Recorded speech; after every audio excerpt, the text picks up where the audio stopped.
तो देखो road to WrestleMania 40 ना कुछ ज्यादा इंटरेस्टिंग सी बनती जा रही है। Roman Reigns, blood line, the Rock, ओडी से पता नहीं क्या क्या चल रहा है स्मैकडाउन एंड डब्ल्यूडब्ल्यूई के अंदर। लेकिन लग रहा है कि पॉल हेमन ना एक्सपोज करेंगे द रॉक को। रिसेंटली स्मैकडाउन के अंदर एक हिंट आया सामने। By the way CM Punk का क्या स्टेटस है रेसलमेनिया 40 को लेकर, उसके बारे में बात करेंगे। रिसेंटली स्मैकडाउन के एपिसोड की व्यूवरशिप एंड और भी कुछ तुम्हें अपडेट जानने के लिए मिलेंगे इस वाली वीडियो में। So hello everybody and welcome back to new video. Rarely होता है कि डब्ल्यूडब्ल्यूई डीन एम्ब्रोस को मेंशन करे कंपनी के अंदर, लेकिन रिसेंटली NXT स्टार ने कहा कि भाई वो डीन एम्ब्रोस के जो मूव्स है वो सीखेंगे, बिकॉज एक डीन एम्ब्रोस का हल्का सा गिमिक मैच NXT के एपिसोड्स के अंदर होने वाला है, तो उसके बारे में डिस्कशन होगा और भी कुछ तुम्हें अपडेट जानने के लिए मिलेंगे इस वाली वीडियो में। So without wasting any time let's begin this video को शुरू हम लोग डीन एम्ब्रोस के साथ में ही करने वाले हैं। डीन एम्ब्रोस एके जॉन मॉक्सली करंटली डब्ल्यूडब्ल्यूई के अंदर नहीं है, वो काम कर रहे हैं ऑल एलीट रेसलिंग प्रमोशन के अंदर। बाय द वे हुआ क्या कि रीसेंट टाइम के अंदर ना डी जैक, जो कि फिलहाल टी बार के नाम से पहले जाने जाते थे,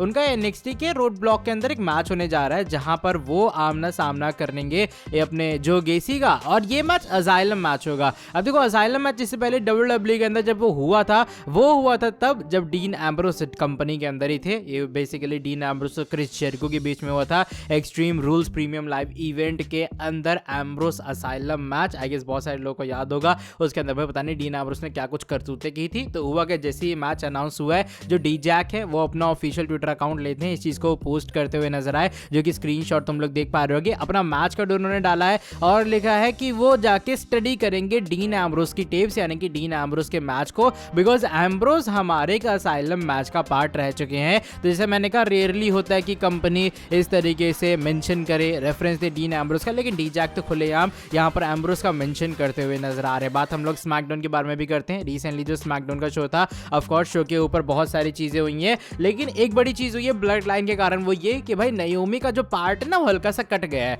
हुआ क्या शो के ऊपर जो ब्लड लाइन एंड जो पूरा द रॉक वाला सेगमेंट था, या फिर जो पूरी चीजें हुई थी, ये करीबन 30 से 40 मिनट के अराउंड गया था, और डब्ल्यूडब्ल्यूई ने जितना सोचा था ना ये उससे 10 मिनट ज्यादा और गया था। मेरे कहने का मतलब ये, मान लो डब्ल्यूडब्ल्यूई ने 30 मिनट सोचा तो सेगमेंट 40 मिनट का गया था, जो कि ये बता रहा है कि नाओमी जो है ना उनकी एंट्रेंस डब्ल्यूडब्ल्यूई को काटनी पड़ी इस चक्कर के अंदर। बिकॉज नाओमी, अगर तुम लोगों को याद होगा कि वो जब ऑन स्क्रीन आई थी, उनका मैच स्टार्ट हो गया था टिफी के साथ में, तो ये जो टिफी टाइम वाली जो चीज़ है वो तो चलो ठीक होगी, लेकिन नाओमी का जो टाइम है यहाँ पर कट होता हुआ नजर आया, बिकॉज ब्लड लाइन है जो उन्होंने थोड़ी चीज़ें कहते हैं ना ज़्यादा एक्सटेंड कर दी थी। लेकिन वो segment to be very honest 30-40 minute का था, मुझे पता नहीं लगा टाइम कब बीत गया। अच्छा, अब स्मैकडाउन के एपिसोड की व्यूअरशिप के बारे में भी बात कर लेते हैं, बिकॉज जो स्मैकडाउन का शो था, जैसा मैंने कहा शो की ओपनिंग ब्लड लाइन के साथ हुई, द रॉक थे उस चीज़ के अंदर, तो रेटिंग कितनी आई एक बहुत बड़ी चीज़ होती है। तो जो व्यूअरशिप रिसेंटली आई है सामने, वो एवरेज व्यूअरशिप आई है 2.230 मिलियन व्यूवर्स, जो कि मेरे हिसाब से एक अच्छी खासी रेटिंग है। मैं ये नहीं कहूँगा भैया रेटिंग बहुत अच्छी नहीं है, जो भी पूरा सीन है, लेकिन हाँ ओवरऑल मैं ये कह सकता हूँ कि जो कंपनी है उन्होंने स्मैकडाउन अच्छे से बुक किया, और उसका डेफिनेटली जो रिजल्ट है वो भी अब मिला है डब्ल्यूडब्ल्यूई वालों को। तो इस स्मैकडाउन की रेटिंग सुन के तुम्हारा क्या ओपिनियन है, तुम लोग शेयर कर सकते हो कॉमेंट सेक्शन के अंदर। लेकिन अब चलो बढ़ते हैं इसके बाद वाली स्टोरी की तरफ। ये रिसेंटली हमारे एक बहुत बड़ी मेजर न्यूज़ के बारे में जुड़ी है, जो कि basically best in the world CM Punk को लेकर है। रेसलमेनिया 40 होने में ज्यादा कुछ टाइम बचा नहीं है, मार्च ऑलरेडी स्टार्ट हो चुका है, अप्रैल के स्टार्टिंग में, यानी कि करीबन मोटा मोटा हिसाब लगाया जो तो 1 महीने के अराउंड में टाइम है शोज ऑफ द शोज के लिए। लेकिन तुम लोग को बताओ रिसेंटली सीएम पंक को लेकर एक अपडेट आई है सामने। पंक को लेकर बेसिकली अपडेट तो ये आई थी कि पंक जो है वो डिस्कस किए जाने किसी तरीके से रेसलमेनिया का पार्ट बने, फाइटफुल सिलेक्ट की तरह उससे एक अपडेट आई है सामने। और फाइटफुल ने रिसेंटली अपने क्यूएनए के अंदर ये बात रिवील की है कि सीएम पंक को लेकर कुछ तो प्लान्स हैं डब्ल्यूडब्ल्यूई के पास में। जब उन्हें लास्ट टाइम अपडेट मिली थी, यानी कि डब्ल्यूडब्ल्यूई किसी न किसी रोल में किसी न किसी तरीके से सीएम पंक को यूज करने के बारे में सोच रही है,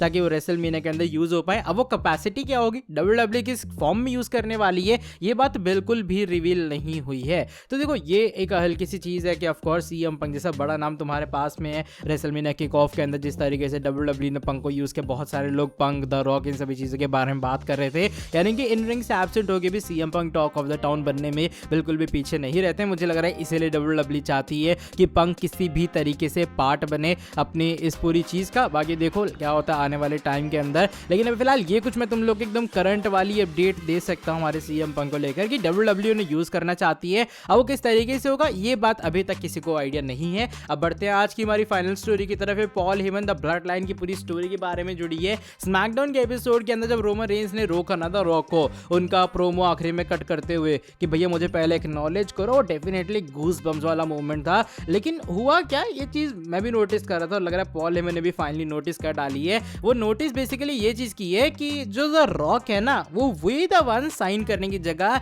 एल साइन करते हैं पहले, फिर वी द वंस करते हैं। तो अगर तुम लोगों को याद होगा पिछले हफ्ते स्मैकडाउन का शो, वहाँ पे भी मुझे लगा पहले द रॉक गलत साइन कर रहे हैं, लेकिन भाई बंदे का मोटो अब कुछ और ही लग रहा है। जब उन्होंने पहले फिंगर ऊपर की इस हफ्ते, उन्होंने क्या किया, वी द वंस वाली फिंगर ऊपर की, फिर एल साइन बना लिया। एल स्टैंड्स फॉर लूजर, जैसे जिन लोगों को नहीं पता इसलिए बता रहा हूँ, एल बना लिया और उसके बाद फिर से वी द वंस कर लिया। और जब उन्होंने एल शेप बनाई थी ना अपने उस स्टांस की, जो वो हाथ ऊपर करके कर रहे थे, तब पॉल हेमन उन्हें घूरते हुए नजर आ रहे थे। तो छोटी छोटी डिटेलिंग ना बड़ा प्लॉट क्रिएट कर रही है रेसलमेनिया 40 के लिए। एंड मुझे पता नहीं क्यों वो गट फीलिंग आ रही है, आई एम डैम श्योर कि होने वाला है भैया द रॉक रोमन रेंस का बीट्रेल वाली चीज रेसलमेनिया 40 में। और मुझे ये भी लग रहा है कहीं यही तो कोडी रोड्स और द रॉक का मास्टर प्लान तो नहीं था कि भाई रोमन रेंस से सब कुछ लेना है, तो सब कुछ किस तरीके से लिया जाए। बिकॉज द रॉक की ना हरकतें थोड़ी बहुत सस्पिशियस तो लग रही हैं। और इवन अगर तुम लोगों को, ये मेरा जस्ट ऑब्जर्वेशन है कि जब तुम लोगों को याद होगा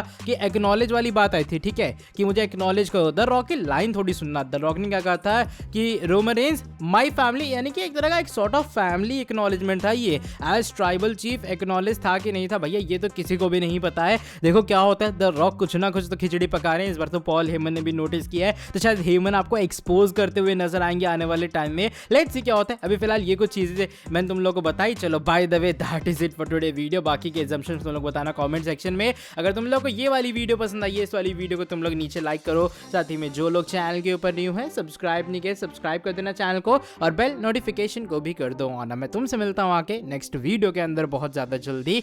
till then bye bye, take care.